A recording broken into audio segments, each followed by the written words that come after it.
Friends, तो आज हम एक्सप्लेन करने वाले हैं हाल ही में आई बहुत ही शानदार सीरीज डोंट कम होम। यह सीरीज हॉरर थ्रिलर मिक्स है, आप लोगों को जरूर पसंद आएगी। तो चलिए शुरू करते हैं। सीरीज की शुरुआत में हम एक छोटी सी बच्ची को सोते हुए देखते हैं। वो अचानक से चमक कर उठ जाती है। उसे लगता है कि रूम में कोई है और वो अपनी माँ को वरी वरी तुरंत चिल्लाने लगती है। अब जैसे ही वरी अपनी बेटी के रूम में पहुंचती है तो वो देखती है कि बेड ऊपर उड़ रहा है और अचानक से गेट बंद हो जाता है।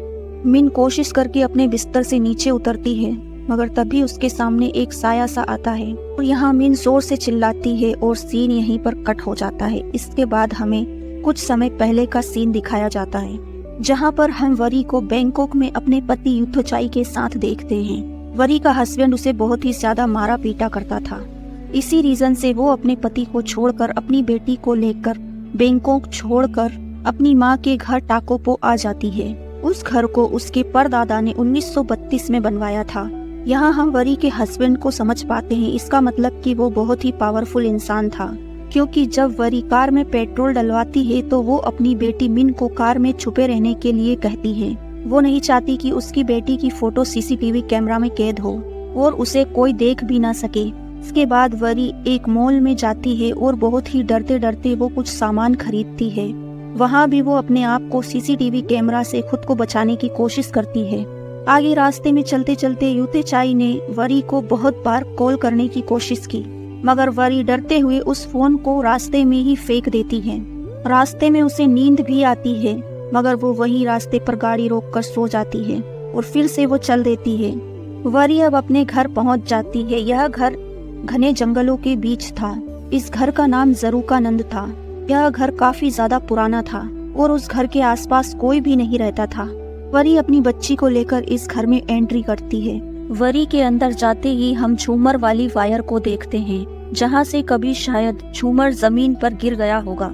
वरी इन सब बातों पर इतना ध्यान न देते हुए वरी मिन को अपने ही बचपन के रूम में ले जाती है, जहाँ पर वो अब मिन को रखने वाली थी। तभी अचानक से घर के दरवाजे पर कोई दस्तक देता है। वारी मिन से कहती है कि अंदर ही रहना और पर्दे मत खोलना, और वो नीचे चली जाती है दरवाजा खोलने के लिए। वो नहीं चाहती थी कि मिन किसी के भी सामने आए। वरी डरते हुए नीचे आती है और गेट खोलती है। दरवाजे पर उस घर का केयर टेकर नाटे आया हुआ था। वारी ने उससे एक नया फोन और कुछ सामान मंगवाया था। हम देख पाते हैं कि नाटे की एक आंख फूटी हुई थी। साथ ही साथ हमें पता चलता है कि उस घने जंगलों वाले घर में बहुत ज्यादा बारिश होती है, इसीलिए वहाँ पर लाइट की काफी दिक्कत है। तभी वरी को याद आता है कि उसकी माँ ने घर के बाहर ही एक बहुत बड़ा जनरेटर लगवा कर रखा हुआ है, मगर उसे 30 साल से इस्तेमाल नहीं किया गया था। तो नाटे को पता नहीं होता है कि वो चालू है या बंद। तभी नाटे अचानक से ऊपर की ओर देखने लगता है। उसे लगता है कि जैसे ऊपर कोई है, मगर वारी को लगता है कि वहाँ पर मिन आई होगी। मगर वारी नहीं चाहती थी कि मिन के बारे में किसी को भी पता चले, तो वो तुरंत ही नाटे का ध्यान भटका देती है। वहीं मिन को ऊपर कमरे में एक कबर्ड के अंदर एक स्टोरी बुक मिलती है। दूसरी तरफ नाटे भी अपने घर की तरफ चला जाता है, जो कि इस घर से थोड़ी ही दूरी पर था। अब ऊपर आते ही वारी सबसे पहले मिन को डांटती है।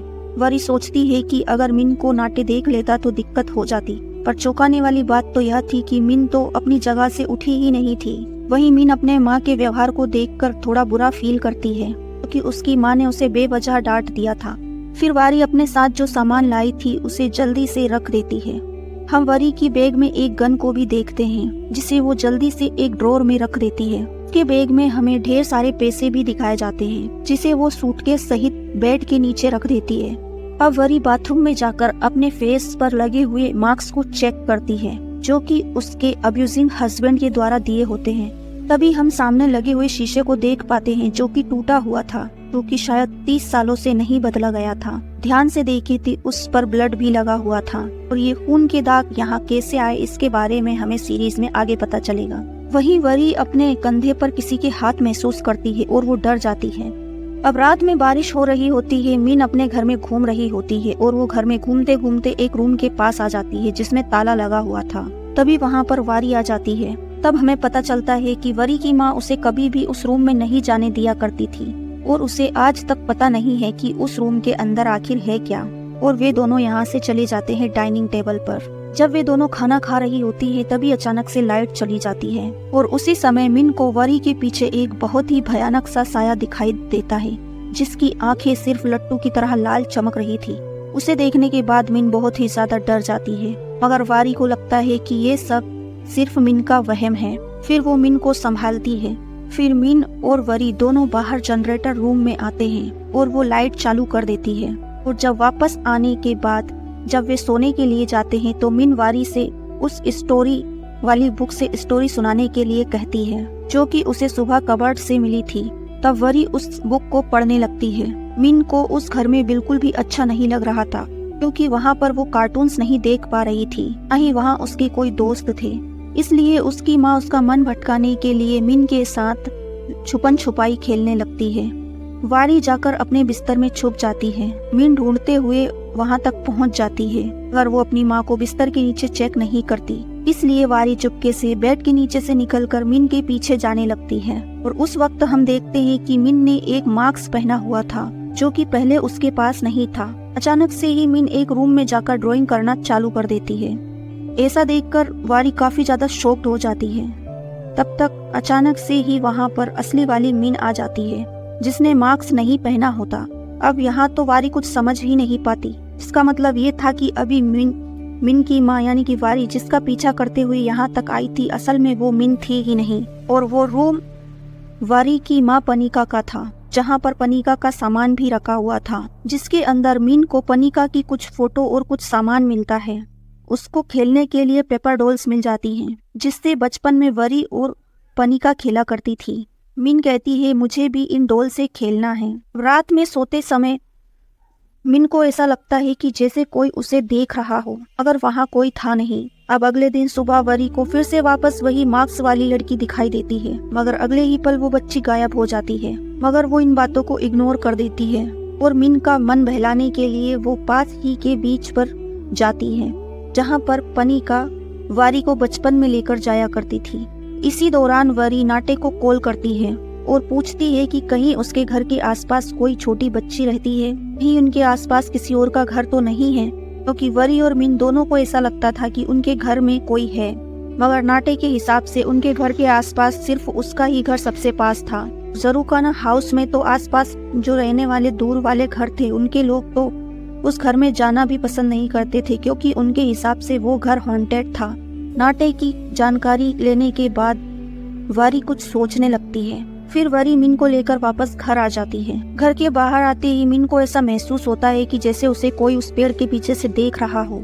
इसी वजह से मिन अब वहाँ नहीं रहना चाहती थी, मगर वरी अपने हस्बैंड युथेचाई की हरकतों से बहुत ज्यादा परेशान हो चुकी थी, इसलिए वो उस घर भी नहीं लौटना चाहती थी। इसीलिए वो मिन को समझाते हुए कहती है कि बेटा हमें यहीं रहना होगा, हम यहाँ से कहीं नहीं जा सकते, और वो मिन को मना लेती है।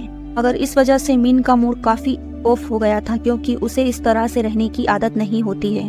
रात के समय वारी को पनिका का सामान देखते हुए उसे वैसा ही मास्क दिखाई देता है, जैसा कि उसे जो लड़की दिख रही थी वो लड़की पहने हुए थी।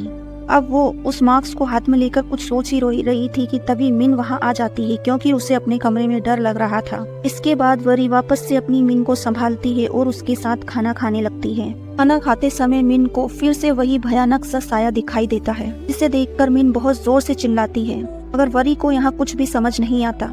इसके बाद वो मिन को अपने रूम में लेकर चली जाती है और उसे सुला देती है। और यहाँ वरी को नींद नहीं आती है। रात में वो उठ जाती है, क्योंकि उसे अपने हस्बैंड द्वारा किए गए बुरे बर्ताव याद आते हैं। इसीलिए वो अपना माइंड फ्रेश करने के लिए एक बियर की बोतल उठा लेती है और उसे पीने लगती है। तभी उसे पास्ट के कुछ विजुअल्स आने लगते हैं, जहाँ हम युथेचाई और वरी की लड़ाई होते हुए देखते हैं। इसी वजह से उसने एक दिन युथेचाई की तरफ गन करके गन चला दी थी। हाँ, वारी नशे में बहुत ज्यादा रोने लगती है, मगर तभी उसे मिन के चिल्लाने की आवाज आती है। जैसे ही वरी मिन के रूम तक पहुंचती है, वो देखती है कि मिन के रूम में बेड उड़ रहा था, बाकी चीजें सब उड़ रही थी। वही सीन होता है जो हमने कहानी की शुरुआत में देखा था। मगर जैसे ही वरी मिन के रूम के अंदर जाने वाली थी, वैसे ही दरवाजा बंद हो जाता है। वरी बार बार मिन से गेट खोलने के लिए कहती है, मगर मिन अंदर बहुत ज्यादा डरी हुई थी और वो जैसे ही नीचे उतरती है वो वहाँ से गिर जाती है।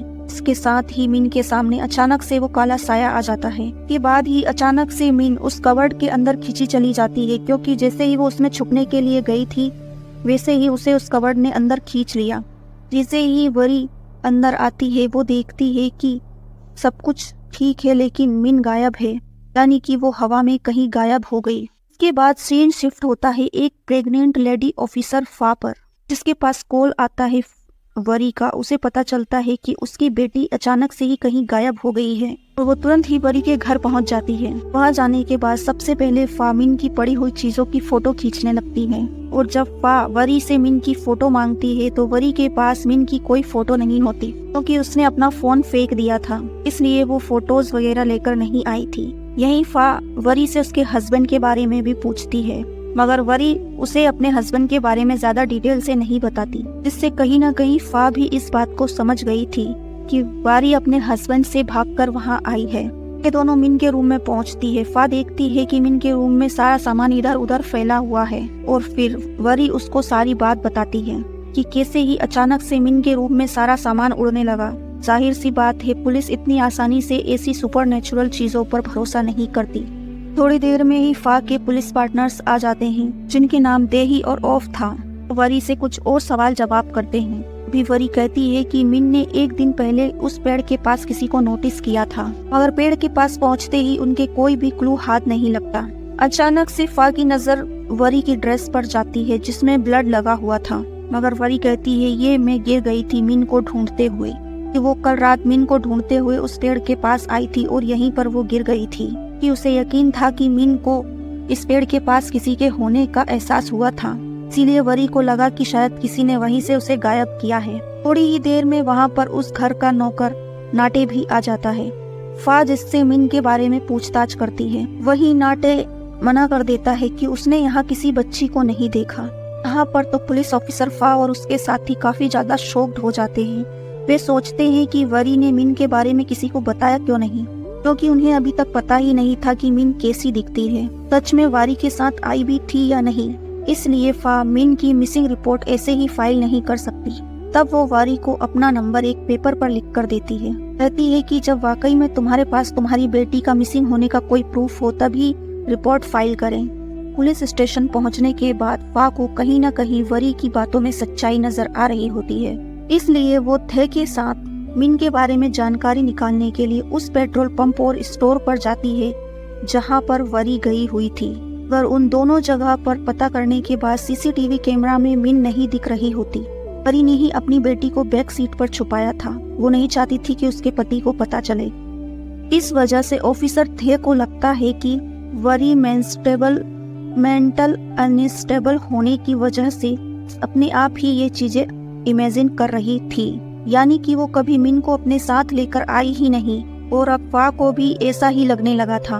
मगर वो इस बारे में और अच्छे से पता करना चाहती थी, और इसका एक और रीजन यह भी था क्योंकि वो खुद भी माँ बनने वाली थी। वो एक माँ के दर्द को समझ सकती है। अब वो वापस ऑफिस में आने के बाद वरी के केस की फाइल बनाने लगती है। तभी यहाँ फा और थे को नाटे से बात करते हुए पता चलता है कि असल में नाटे पहले के समय में वारी की माँ पनीदा का ड्राइवर हुआ करता था। साथ में ही वो फा को उस समय की बहुत सारी फोटोज भी दिखाता है, जिसमें नाटे की आंख बहुत सही होती है, इसीलिए फा उससे उसकी आंख के बारे में पूछती है। तब जाकर नाटे एक बात बताता है। वो कहता है कि 30 साल पहले एक रात अचानक से ही एक पागल महिला ने अननोन रीजन से पनीदा के घर पर हमला कर दिया, और उसी लेडी ने नाटे से लड़ाई करते हुए उसकी आंख में एक कांच का टुकड़ा घुसा दिया। इसकी वजह से नाटे की आंख फूट गई थी, मगर बाद में अचानक से वो महिला पनीदा से बात करते हुए फ्लोर से नीचे गिर गई थी, जिस वजह से स्वयं ही उसकी मौत हो गई। और बाद में उस पागल औरत की जली हुई बॉडी को पुलिस ने बरामद किया था। इसके बाद ही पनीदा वारी को लेकर वहां से हमेशा के लिए चली गई, यानी कि वो बैंकॉक पहुंच गई थी। और अब आपको समझ में आया होगा कि ये घर इतने दिनों से खाली क्यों पड़ा है और क्यों इसके हॉन्टेड होने की खबर हर तरफ फैली हुई थी।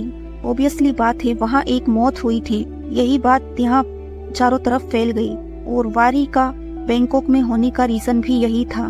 दूसरी तरफ वारी को दिखाया जाता है जो कि अपने घर में मिन को इधर उधर ढूंढ रही होती है। तभी उसे पनीदा के रूम में एक आदमी और एक बच्ची की फोटो दिखती है।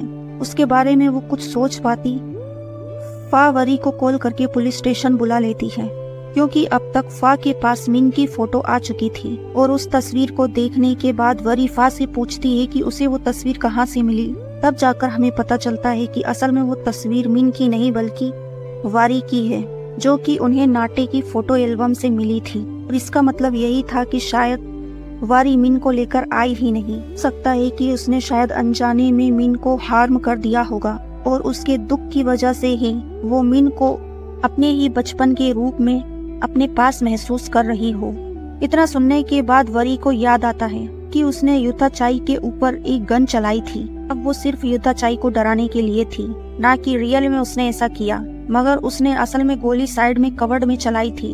इसी कवर्ड के अंदर मिन डर के मारे छुपी हुई थी, लेकिन वो गोली मिन को नहीं लगी थी। और इसी वजह से वरी अपनी बात पर अड़ी रहती है। वो कहती है कि मिन बिल्कुल जिंदा है और ये उसकी सोच नहीं है।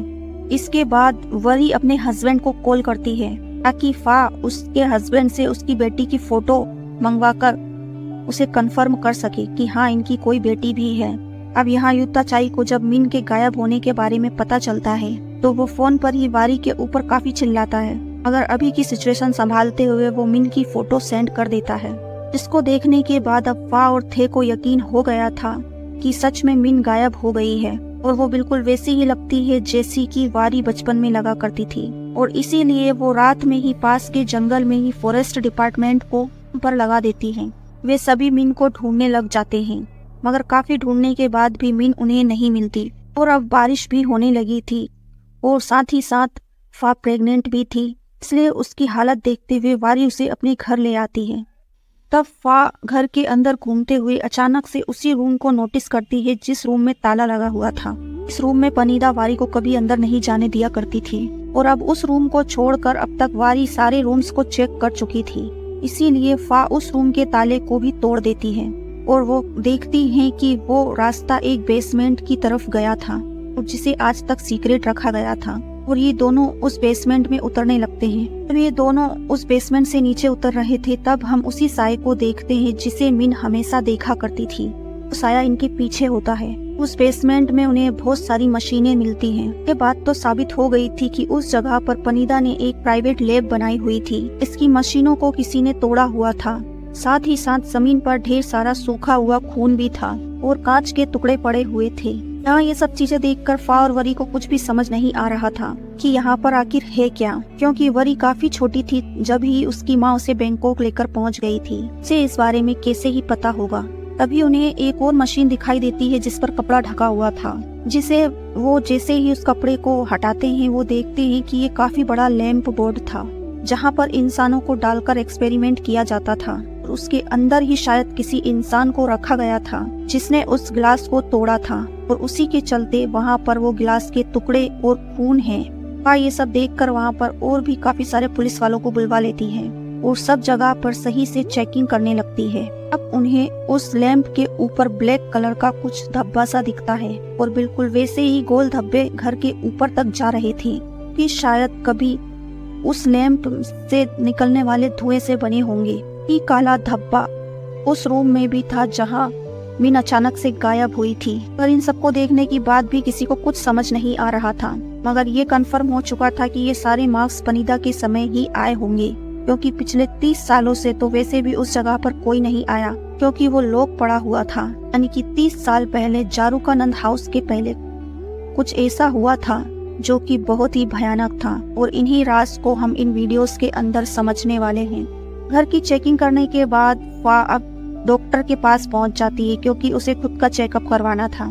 जहां उसकी चेकअप करवाने के बाद वो बाहर आती है जहां दनई उसका इंतजार कर रहा था। वो उससे मिलने आया था क्योंकि कहीं न कहीं उसे भी अपने बच्चे की परवाह थी, मगर फा से थोड़ी देर बात करने के बाद वो वहां से चला जाता है और फा भी परेशान होते हुए अपने घर आ जाती है। कहीं न कहीं फा को उसके होने वाले बच्चे की चिंता थी, क्योंकि फा इस बात को जानती थी कि दनई कभी भी इस दुनिया के सामने उसके बच्चे को एक्सेप्ट नहीं करेगा। उसकी जॉब को भी खतरा था और यही बात फा को अंदर ही अंदर खाए जा रही थी। वहीं दूसरी तरफ वारी का भी मिन के बारे में सोचकर बुरा हाल था और अभी के लिए थे और बाकी फॉरेस्ट लोगों ने भी मिन को अब जंगल के अंदर ढूंढना बंद कर दिया था। और वे लोग भी वहाँ से चले गए थे। अभी हम देखते हैं कि मिन को याद करते हुए वारी रोने लगती है। जब वरी नहा रही होती है तभी अचानक से घर की लाइट्स बंद चालू होने लगती हैं। साथ ही साथ वरी को ऐसा लगता है कि घर के अंदर कोई घुस आया है, इसलिए वो तुरंत ही फा के दिए हुए नंबरों पर कॉल लगा देती है। वो उस पेज को अपने जेब में रख लेती है। इसके बाद वो फा को कॉल पर सब कुछ बताती है और वो तुरंत ही फा भी सो रही होती है, मगर वारी का कॉल आते ही वो घर से तुरंत निकल लेती है। कॉल के दौरान ही वारी ने अपनी रिवॉल्वर निकाल ली थी। रिवॉल्वर के बारे में उसने फा को बता दिया था। तभी अचानक से वारी के घर के अंदर वही मार्क्स वाली लड़की दिखाई देती है। उसका पीछा करते हुए वारी खुद भी उस कबर्ड के पास पहुंच जाती है जहां से मिन गायब हुई थी। उस कबर्ड के अंदर अचानक से कुछ हलचल होती है और वारी भी वहां से गायब हो जाती है। पहले तो वारी लो ग्रेविटी जोन में आती है, मगर जब उसकी आँख खुलती है, जब बाद में वारी की आँख खुलती है तो वो उस समय में आ गई थी जिसके बेसमेंट में बनी हुई लैब पूरी तरह से सही थी और उसके सामने उसकी माँ पनीता खड़ी हुई थी जो कि उसे शॉक्ड होकर देख रही होती है। इसके साथ ही सीन अब यहाँ से पास्ट में चला जाता है। यहाँ पर हमें अब पूरी की पूरी कहानी वरी की माँ पनीता के पॉइंट ऑफ व्यू से दिखाई जाएगी, लेकिन वो सारी कहानी हम पार्ट 2 में शुरू करेंगे। यहाँ पर आप सभी बहुत ही ज्यादा शॉकिंग होने वाले हो। ऐसी कहानी है कि वो आपका दिमाग ही घुमा देगी और इसकी जो एंडिंग है वो तो और भी ज्यादा खतरनाक है। इसकी वीडियो जल्दी ही आ जाएगी, आपको ज्यादा इंतजार नहीं करना होगा। जल्दी से पार्ट 2 के लिए इस वीडियो को